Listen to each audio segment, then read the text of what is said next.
తెలంగాణ ముఖ్యమంత్రి శ్రీ రేవంత్ రెడ్డి గారు కాంగ్రెస్ పార్టీ ఎన్నికల ప్రచారానికి కేరళ రాష్ట్రానికి వెళ్ళారు.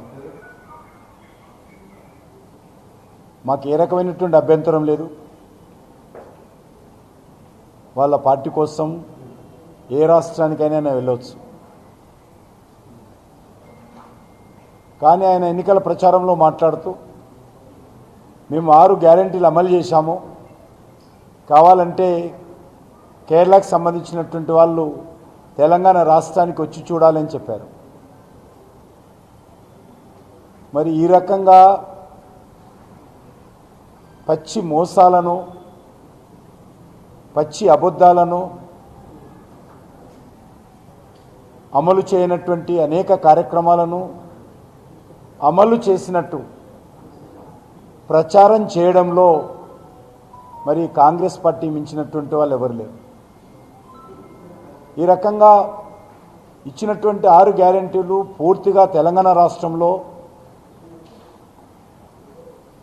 వైఫల్యం చెంది విఫలం చెంది ఏ పథకం కూడా సమర్థవంతంగా అమలు చేయకుండా కేరళ రాష్ట్రానికి వెళ్ళి రండి చూడండి అని చెప్పి ధైర్యంగా చెప్పడం ఏదైతున్నదో మోసం చేయడంలో ఎంత ధైర్యం ఉందో అర్థం చేసుకోవచ్చు. నేను ఒకటే అడుగుతా ఉన్నాను, తెలంగాణలో ఉన్నటువంటి రాష్ట్రంలో ఉన్నటువంటి మహిళలందరికీ నెలకు 2500 ఇస్తామన్నాం కదా, వాళ్ళందరిని వచ్చి కలవమంటుండా కేరళ రాష్ట్రం అడుగుతున్నాను. పెన్షన్స్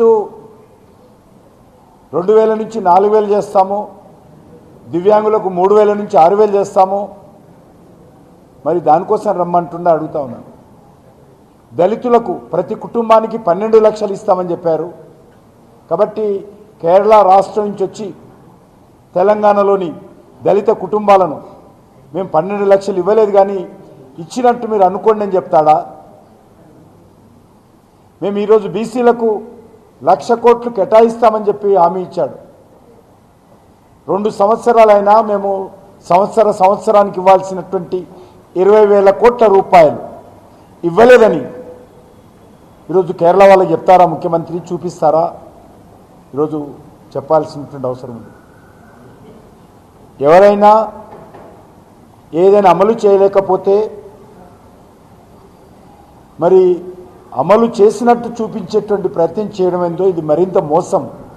అమలు చేయకపోవడం ఒక మోసం అయితే, అమలు చేశామని చెప్పి మభ్యపెట్టడము, అబద్ధాలు మాట్లాడము, తప్పుడు ప్రచారం చేయడము అది మరింత దగా మోసం. అది మహామోసం. అది ఈరోజు తెలంగాణ రాష్ట్రంలో ఆడపిల్లలకు ఇచ్చినటువంటి హామీలు ఏమైనా? తులం బంగారం ఎక్కడ పోయింది? అమ్మాయిలకు స్కూటర్ ఎక్కడ పోయింది? మరి ఈరోజు నిరుద్యోగ యువతకు 2 లక్షల ఉద్యోగాలు ఎక్కడ పోయినాయి?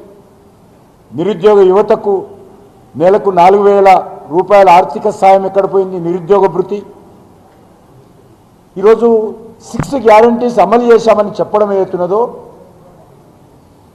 ఇంతకంటే ఈ దశాబ్దంలో ఇంతకంటే మోసము, అబద్ధం ఇంకోటి ఉండదు. నేను కేరళ ప్రజలకు విజ్ఞప్తి చేస్తా ఉన్నాను,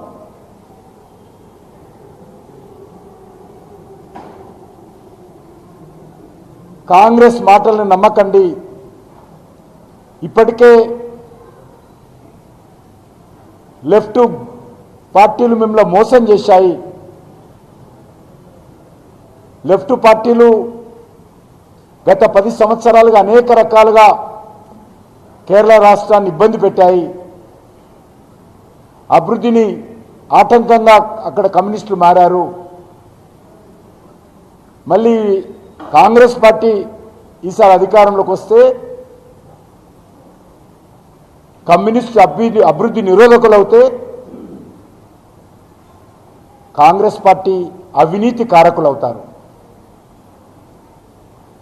కాబట్టి కేరళలో రేవంత్ రెడ్డి మాట ఎవరు వినరనుకోండి, ఎవరు లెక్క పెట్టరు. పొరపాటున ఏ ఒక్కరు కూడా రేవంత్ రెడ్డి గారు ఇచ్చినటువంటి మాటలను కానీ ఏమాత్రం నమ్మకండి. ఎందుకంటే రేవంత్ రెడ్డి ఎందుకు వెళ్ళాడో మనకు తెలుసు. రేవంత్ రెడ్డి కాంగ్రెస్ పార్టీకి పూర్తిగా అనేక రకాలుగా ఇక్కడ తెలంగాణ నుంచి మరి అనేక రకాల డబ్బులు పంపించినట్టు వార్తలు వస్తున్న విషయం మనం చూస్తూ ఉన్నాం. అందుకే కాంగ్రెస్ పార్టీ నాయకులను కేరళ వాళ్ళు పిలుస్తూ ఉన్నారు. కాబట్టి డబ్బులకే కాదు, మీరు ఉపన్యాసాలు కూడా రండి అని చెప్పడానికి. అంతే తప్ప రేవంత్ రెడ్డి ఉపన్యాసం విని కేరళలో ఓట్లు పడవు. కానీ తెలంగాణ ప్రజలను మాత్రం మభ్యపెట్టేటువంటి ప్రయత్నం చేస్తూ ఉన్నాడు, మోసం చేసేటువంటి ప్రయత్నం చేస్తూ ఉన్నాడు. తెలంగాణ ప్రజలు అర్థం చేసుకోవాల్సిన అవసరం ఉంది. ఏ రకంగానైతే గతంలో కేసీఆర్ దళితుని ముఖ్యమంత్రి చేస్తా, నిరుద్యోగ భృతిస్తా, ఏ రకంగానైతే కేసీఆర్ మాట్లాడిండో 10 సంవత్సరాలు, మరి ఈరోజు అదేవిధంగా రేవంత్ రెడ్డి కూడా ఇచ్చినటువంటి అలా అమలు చేయకుండా ఇతర రాష్ట్రాలకు వెళ్ళి తెలంగాణలో అమలు జరుగుతున్నట్టు ఈరోజు ప్రచారం చేస్తున్నాడు. రేపు భవిష్యత్తులో జరిగేటువంటి తెలంగాణలో కూడా ఇదే విధంగా మొండిగా రేవంత్ రెడ్డి మాట్లాడతాడు. తాను పట్టిన కుందేలకు 3 కాళ్ళు అనే విధంగా మాట్లాడతాడు. అమలు జరగకుండానే అమలు జరిగిందని అనుకోండి. ఆహానా పెళ్ళంట స్వర్గీయ కోట శ్రీనివాసరావు గారు ఇంటికి పిలిచి అందరినీ చికెన్ మటన్ పెడతా, చికెన్ బిర్యానీ పెడతా అని చెప్పి గుమ్మానికి కోడి కట్టి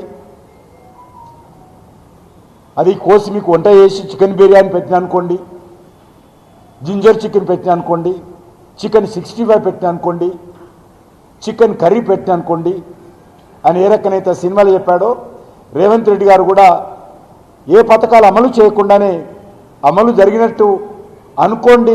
ఈరోజు కేరళ మాట్లాడినట్టే రేపు తెలంగాణలో కూడా మాట్లాడే ప్రమాదం ఉంది. కాబట్టి తెలంగాణ ప్రజలు అర్థం చేసుకోవాల్సిందిగా కోరుతా ఉన్నాను.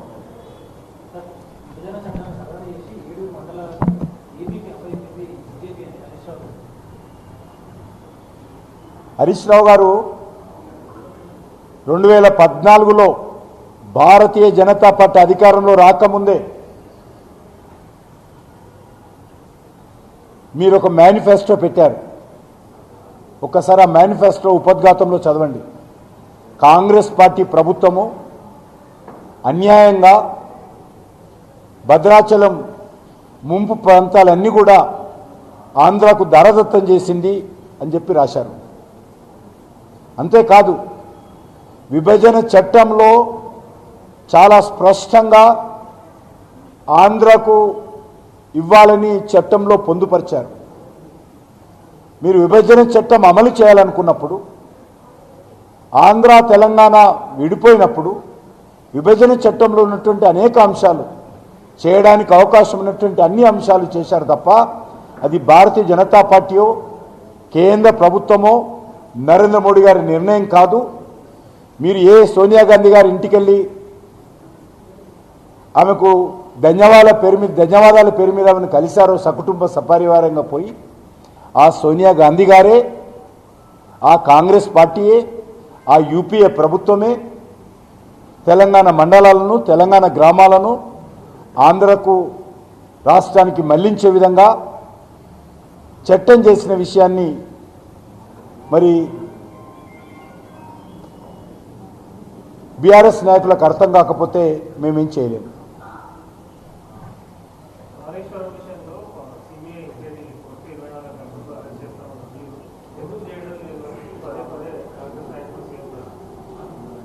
ఈరోజు కాళేశ్వరం ప్రాజెక్టు పూర్తి మీద మేము దర్యాప్తు అడిగాము. ఒక మేడిగడ్డనో ఇంకో ఏదో కూలిపోయినటువంటి పిల్లర్స్ మీద మాట్లాడుతూ ఉన్నారు.